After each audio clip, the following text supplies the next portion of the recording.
Am I ready? Okay, hi sluts. Pussy, mind, body, spirit, soul. What is slut camp? Let's get into it. Blocked immediately. Welcome back. Hi sluts. Hi sluts, hi sluts, hi sluts. Camp counselor Emma back. I feel like I can this is gonna be like super loud. Sorry. Hi. So happy that you're back listening again. Camp counselor Emma, back for fucking duty. Wake up, cock-a-doodle fucking do. Get out of your beds, get dressed, get your tequila, get your makeup, put it on. It's time to go out, shake some ass, etc. All the things. We got a big episode today. We got a good one. It's number 10. It's double digits. It's a celebration. 10 episodes since Slut Camp episode number 1. We've come a long way together and we have to celebrate that. So gotta have a banger of an episode.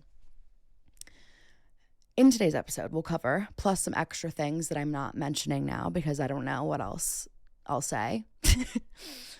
We'll do our slut affirmation, of course, because we have to. We'll talk about blondes and brunettes. Very interesting topic of conversation.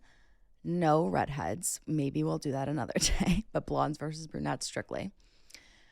Men in LA versus men in New York. A lovely little story about my IUD. You're going to want to hear that. Okay. So strap in for that part. And finally, we'll dive into my cheeky little realization I had the other week that I've never dated a guy with a job. Okay. Guys with no jobs have more fun. Like blondes have more fun. Whoa, I just want to drink the tequila before I even say the slut affirmation. We're going to say it. This slut affirmation is kind of more like a philosophy for life. Maybe not even just for your Friday night, just kind of in general. My friend and I were talking and I said it to her and she was like, wait, you need to make that a slut affirmation. And I was like, okay. So here we are. The slut affirmation for this Friday, for this 10th fucking episode is, you're going to say to yourself in life, I don't tell anyone, I tell everyone. Okay. Good dick, I don't tell anyone, I tell everyone. Bad dick, I don't tell anyone, I tell everyone. Juiciest gossip you ever fucking heard, I don't tell anyone involved, I tell everyone not involved. Just kidding. Don't spread rumors, don't do gossip, girls. We don't gossip on Slut Camp. Just kidding. We do. I'm not condoning gossip. I'm just saying I don't tell anyone, I tell everyone. And that's why I have Slut Camp. I don't tell anyone, I'm telling everyone. Cheers. I'm crossing my fingers and fucking toes and labias that my parents don't listen to my fucking show, but my father did call me. This is bad. My dad did call me 2 days ago and he was like just trying to catch up, he's driving to work. He's like, what's going on in your life? Blah, blah. And then he goes, Emma, he's like, the girls at my gym have been talking and I think you know what it's about. And I go, oh, is it about my podcast? And he's like, mm-hmm. And I'm like, okay. He's like, yeah, they told me not to listen. I said, don't fucking listen. Don't fucking, if you know it's good for you, don't listen. Okay. So that made me sweat and it put a fright inside of me that I've never experienced even on at 2:34 a.m., the witching hour. I was like, all the hair stood up on my body. I was like, fuck. The first topic or I guess the first lesson in camp today, the first lecture we're going to go over, blondes versus brunettes. I guess it's kind of like a stereotype / conversation around hair color and guys and girls, what we kind of are drawn to, attracted to, physically, and literally we're just talking about hair color. Okay. First, I'm gonna talk about women. It got a little depressing. So I'm gonna bring it back and we're gonna make it fucking comedy because it is. Blondes versus brunettes, as told from a blonde, obviously. A real blonde. Don't comment on the brunette that you see in my hair. It's not I'm blonde my entire life. This is not fake. Promise. Okay. How does this come into play with men when they are kind of perusing the scene? Como si, como sa, okay? Blondes first. Blondes are coined, you know, we hear like blonde bombshells, dumb blondes. Blondes are kind of seen as like glam, sexy, like you get like busty blonde, blonde babe. There's more blonde stereotypes. Kind of like, why are those the titles of like most pornos? Like, also like sidebar. I had a $1 billion idea that I need to like fucking take to like whoever invented like Pornhub or like Bellesa or whatever the like porn sites. I think that porn should like turn into short form video and like they should make like a TikTok for porn, and like video should be like 15 to 30 seconds. And it'll just like it'll find like your For You page. Like it'll be like, oh, you like MILF massages. Like, okay, like just MILF massages. Like how fucking sick would that be? That's a good idea. It's like on TikTok when you see part one of a story time and like maybe you like are on the train or something, and so or you're walking or you're in a cafe or you get bored, you get basically you miss the first part or you miss the second part, and then later when you're scrolling you see the second part. Like it's like, oh, or you go to their page and you see it like right above. It's kind of like, you know, you see the lead up to it and you're like, boring, whatever. Keep going. Then you see the actual like fuck. And it's like, So it's like porn with like timestamps basically. So you skip like the stuff. no, but I'm saying it like filters, like it's an algorithm. Like it'll be like, okay, you like this, we'll give you here's like maybe we'll show you like a gaping asshole like BBC like DP action, and then it's like whoa, like not interested, or like heart save repost like whatever. But yes, but you can't upload anything. Okay. So who does? The porn sites. The porn sites There's verified accounts on this. no, there are no accounts. It's just the porn sites. Like you're on Pornhub, instead of like searching something and then all the videos come up and then like the related videos come up below that one video, you'll like basically get a bunch of those, and then the algorithm, we're getting like really off topic, but like I think that's a really good idea. Okay. And then we're making everything short form, and then eventually you'll be able to 2x speed that too. I feel like Barbara Corcoran would be interested. Back to the original topic conversation. Basically, blondes are coined as like dumb blondes. Blondes have more fun, etc. Blah blah blah. Whatever it is, blondes are like slutty, ditzy, da da da. That's the like common stereotype I feel that is placed on blondes. Usually, we see it in film, television, you know, musical icons. And then with brunettes, we kind of get this like the, you know, like the brainy brunette, the like sophisticated, mysterious, like girl next door vibe, like very like serious, maybe like wholesome, sensible, mousy. Like the point is the blonde adjectives are a lot worse than the brunette adjectives. Like we always categorize blondes as being like physically blonde, whereas brunettes are kind of like more like you see that their personality traits kind of. However, blondes are more rare. Brunettes are very common. Like the most common hair color is brunette. So being blonde is kind of more, it depends where you are, but you either stand out or like not at all. Like for example, you're at like the University of Alabama and you're an alpha phi. Like you're all blonde. Okay. We got these blonde little stereotypes, and for me personally, I kind of like to like lean into it a little bit because it's like, why not? Like I'm not going to pretend to be like mysterious and whatever. And I'm not saying that brunettes pretend to be mysterious. They just kind of like give that vibe. That's just, and I'm not also saying that this is everyone. It's not a universal thing. It's just what the internet says and what my research on TikTok says. Okay. Mainly. When I go to bars, whatever, I like to play into the whole like, you know, I'll put my hair in like a little bun, like Pam Anderson. I get my like, tits out or ass out, like one of the two always, especially on Slut Friday, because you have to. That applies to everyone. But I like to think of it, I'm giving like slut camp vibes, but not in the word slut, because like obviously people look at that and be like, oh my God, like whore. It's more so just like the vibe I'm giving off.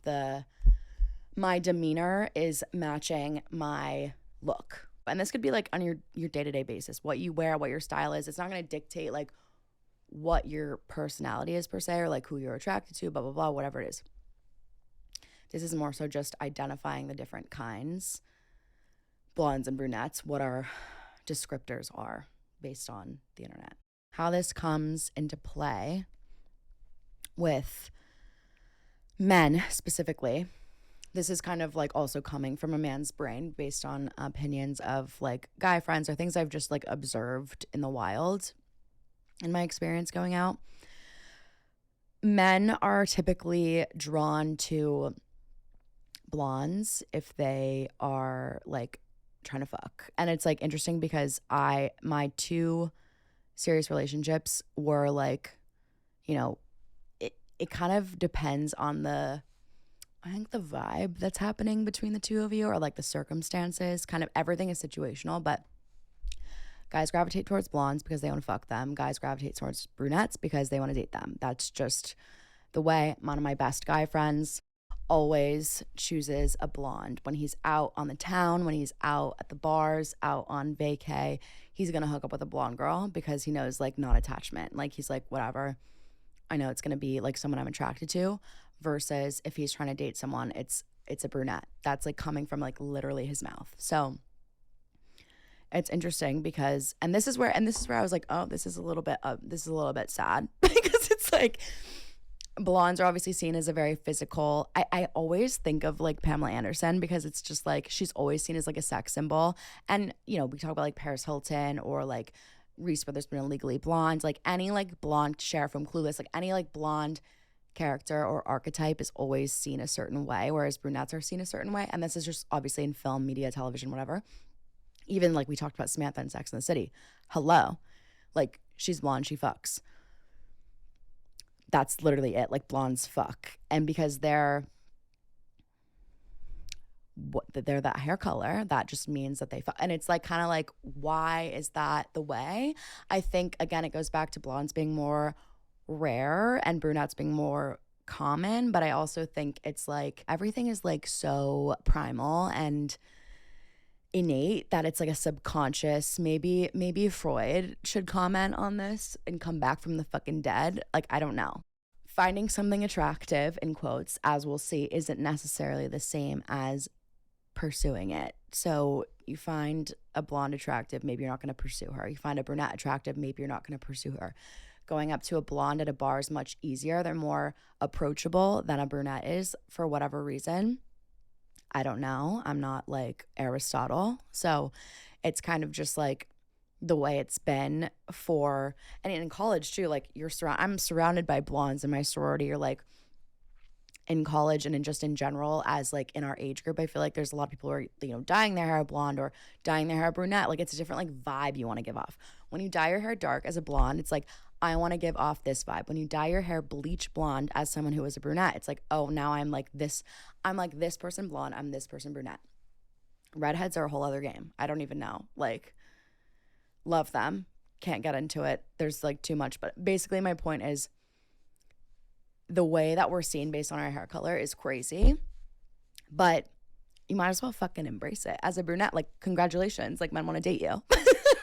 And like as a blonde, it's like, okay, perfect. You can look like hot. And then maybe they'll want to date you in the long run. That's like so doomsday. It's like if you're blonde, like whatever. It doesn't matter. Your hair color is your hair color. But, and then in turn, for men, like women towards men for their hair color, typically women prefer men with brown hair. That's like a known thing. Not me. Love a blonde man. Gotta look like me. It's changed a little bit, but for whatever reason, I'm like, I see a blonde man in a room and I'm like, oh my God. But brunette men, I'm like, whatever. Like, you know, if they have a mustache, it changes everything. But like most girls like brunette guys. I don't know. There's like this whole like tall, dark, and handsome concept.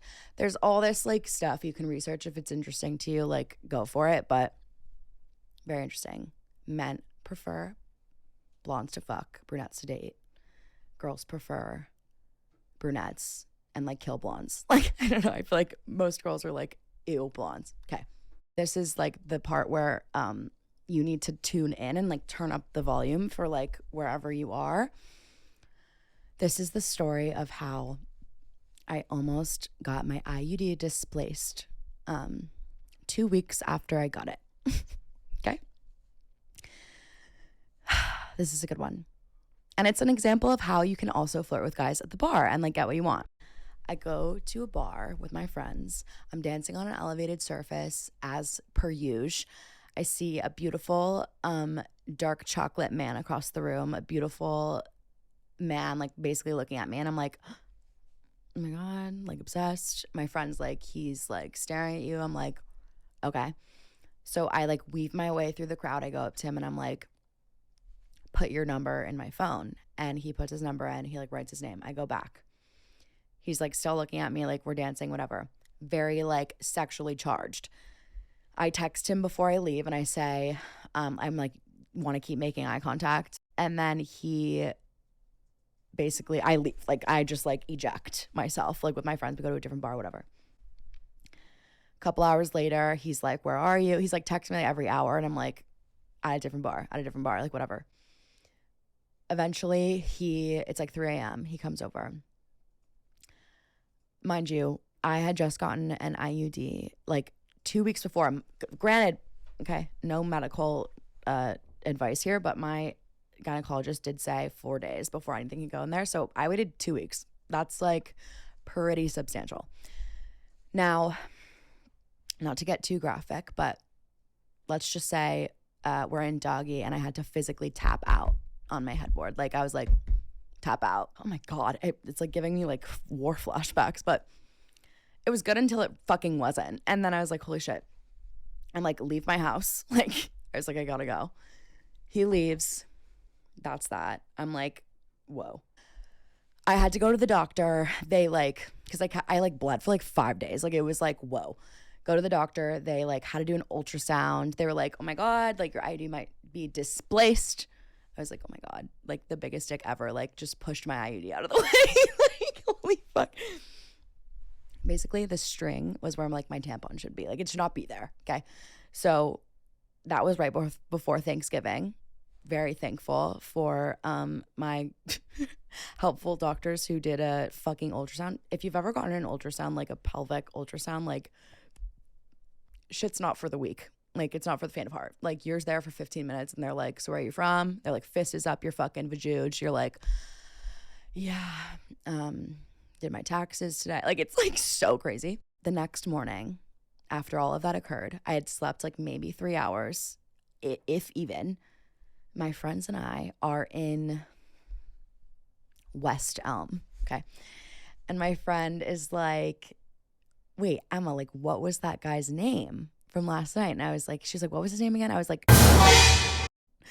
and she's like, okay, do you know anything else about him? I'm like, he said he like played soccer. Like this friend of mine is like so FBI. Like, you give her like hair color and like a first name and she's like got his like social. Like, she knows. I don't know.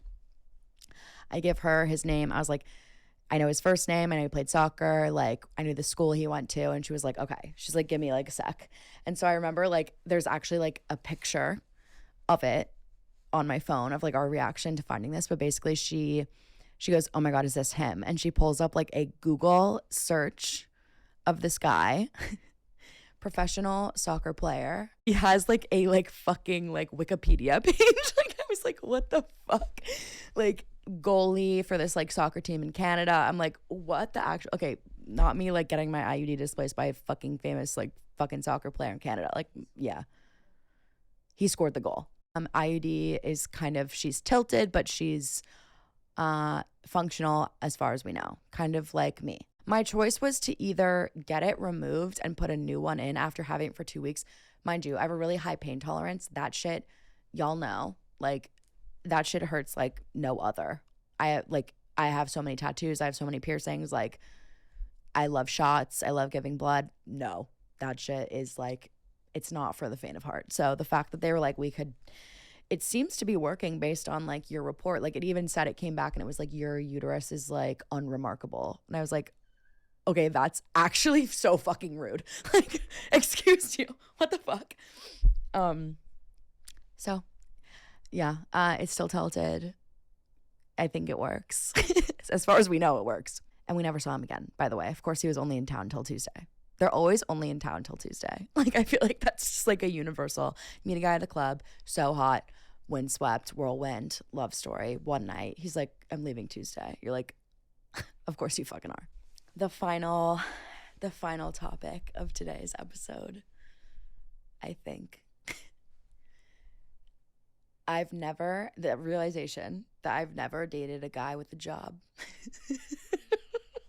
I need to like take like a huge sip of tequila to talk about this. Never dated a guy with a job. Now, what do I mean by this? Of course, I've like, I've hooked up for long periods of time with guys who are like, we got white collar, we got blue collar, we even blue collars. Construction, I mean, it's a big boy job, okay? Like, there are jobs in existence, like we know that, but my first ex-boyfriend and my second ex-boyfriend were all in college, therefore they did not have jobs. And when they did have jobs, they were no, this is like the deeper realization that I got to when I was thinking about this. And it was like, they both like loved like music. They both loved like NFTs, like crypto, maybe not the first one, but very like into these like side hobbies and like passions, we'll call them. I have side hobbies and passions. I love to make my own like latte art. Like that's like, I'm not going to fucking make a career out of it or try to. Okay. Whatever. To each their own. These men are like drawn to me like the fucking strongest magnet in the world. Like the men who love like crypto or like specifically crypto, like they are obsessed with me. Like I don't know what the fuck it is, but example, let's say here's the group. Here's my identifiers on the list. If I drew out each guy and maybe made like a Venn diagram of like all the things that they had in common. If they like anime, video games, NFTs, probably have mommy issues, and are in any way, shape, or form like fit or like kind of ripped a little bit, respectfully, like get the fuck away from me. Like, cause that's like the common denominator, like, or don't, because it's like, it's a pattern. Someone said like I think I talked about this like in one episode, but like your type is like your pattern. I don't even search out men. I find out a man likes anime and I'm like, like, do we continue for the plot? Do we continue for the bit? I don't know. It's an unfortunate situation that happens frequently. And with no jobs, like, obviously they have like more quote unquote free time. I don't, because I obviously have a 9 to 5, but like it works for a little because like they're available and you want them to be kind of, but then you kind of realize that you conduct life a little bit differently, and that is what is the massive divider of things. Like, and don't get me wrong, like you can still have passions. Like I'm not saying like you can't like any of those things and like girls will fucking run away from you, but God, I mean, like you gotta have a day job, like whatever it is. Like you can work in a gas station, I don't care, but like you have to do something. Kim Kardashian, get your ass up and fucking work or whatever. Like, I don't know. I think I'm attracted to men that have like little passions. I think it's so adorable. Like I'm like, oh, like if a guy's like, oh, I've been working on this song, I'm like, aw, that's like so cute. Like unless they're like a SoundCloud DJ, then I'm like, no. I think this stems from the fact that I'm used to being attracted to men who have like long hair, who surf and are like very chill and like don't have prospects and are like, maybe I'll be a DJ, maybe I'll just like be like a surf mogul and like vibe by the beach for the rest of my life. And then I moved to New York and I was like, oh, wait, that version of a man is like men who like crypto and anime. Like that's basically like my discovery. I'm used to men in California who have long hair, surf, maybe play an instrument, skate, surf, something. Maybe they're dirty. Maybe they have like, they probably have rich parents actually, and that's why they're able to keep up with their lifestyle. Basically now they live in Brooklyn and they probably have like 9 STDs. Like at 1000% chance of the time, any guy I go on a date with is coming from like Bed-Stuy. Like there's like no in between. Anywhere in Brooklyn, they're coming from there. That's where I'm attracted to, AKA that's where I'm fucking moving. I'm getting out of the city. I'm going towards the hub, the hive. There's gonna be good ones coming soon. What I've found is a man with no money will basically take you to the pits of hell, and I've been there more than a few times. I've been there and back every single day of my life, actually. Currently there right now.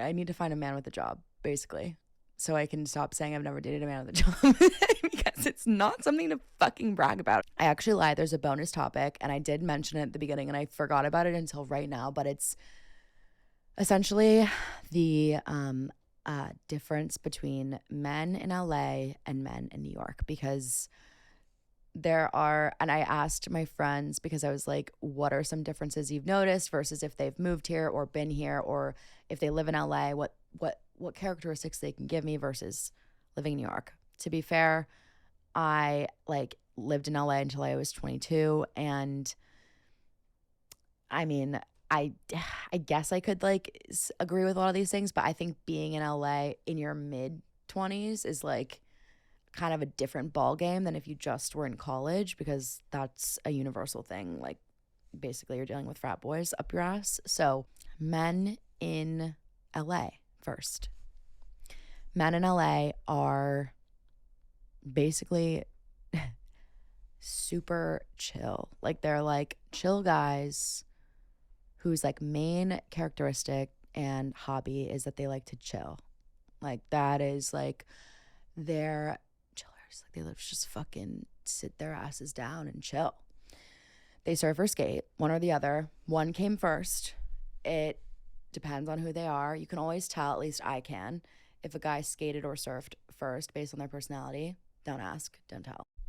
Men in LA are poor but act like they're rich, whereas men in New York are rich but act like they're poor. In LA, very tech, very crypto heavy, I feel like. And in New York, it's more like finance heavy, of course. In LA, they're usually a DJ. I'm not saying they don't exist here. Of course, I found my DJ, as we heard in the last couple episodes ago or whatever that was. They're usually DJ in LA. I can't tell you how many guys from my high school who, if they didn't go to college, are now DJs. Or if they did go to college, they're now DJs. I'm like, okay. Go girl, be Fisher. You can. Everyone in LA has a headshot. Every man in LA has a headshot. It's like a thing. I don't know. Okay. In LA, no man actually lives in LA. Like, I've had multiple friends and multiple people tell me that, like, when they go on dates with guys, they're either, like, moving somewhere, or they live, like, outside of LA, or, like, they hate LA. Like, no one actually, the men don't actually live there. They're either visiting or they're moving somewhere else. This is a generalization for everyone in LA, and I can say this because I'm from there, but, like, everyone's super fucking petty, and everyone's a fucking social climber, especially men. They don't like to admit it because, like, we love to say girls are social climbers, but, like, fucking men in LA, social climb up my asshole. They're always really focused on their career, which is like 9 out of 10 times acting or like working at a bar.